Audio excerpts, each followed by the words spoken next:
you're getting the Munro vibe yet? These are proper hiking boots for actual mud, rather than fancy trainers you can't run in.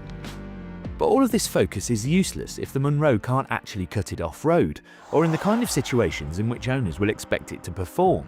So I thought I'd give it death and see if it survives. On the road, it's fine. I mean, it's not a dynamic powerhouse or anything. There is quite a lot of lean when you go around a corner. And it does feel a little bit like a 50s B movie in that you're on a straight road and you can put in quite big steering inputs and it doesn't really affect the trajectory of the car. But once you're used to that, it's actually just a really nice, usable off-roader. Certainly nothing that would scare anybody.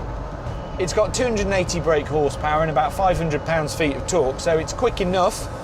It won't be beating a sports car, but for getting between job sites, you know, if you're doing 20, 30 miles between places that you need to work, it's actually really comfortable. Weirdly, this car has quite a lot more space than something like an older Defender. There's a couple of inches this side, much more space in the middle. It's got 3 seats in the back. This is actually quite a practical car. The thing is, it does feel compromised. It is deliberately compromised to be better at off-road than on. The fact this car has focus doesn't bother me. The thing is, it's got to be good off-road then. Otherwise, this compromise isn't worth it. But it's here, in the wonderful Scottish countryside, that the Munro should really be able to show what it's about. By the way, Munro is the Scottish word for mountain.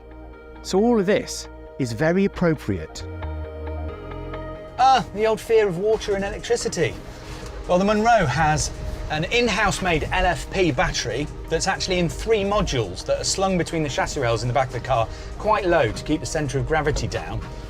And it's also got some very trick thermal management systems that keep the battery at the right temperature and therefore keep it healthy. It's also got a bi-directional heat pump which can make efficient use of either heat or cold.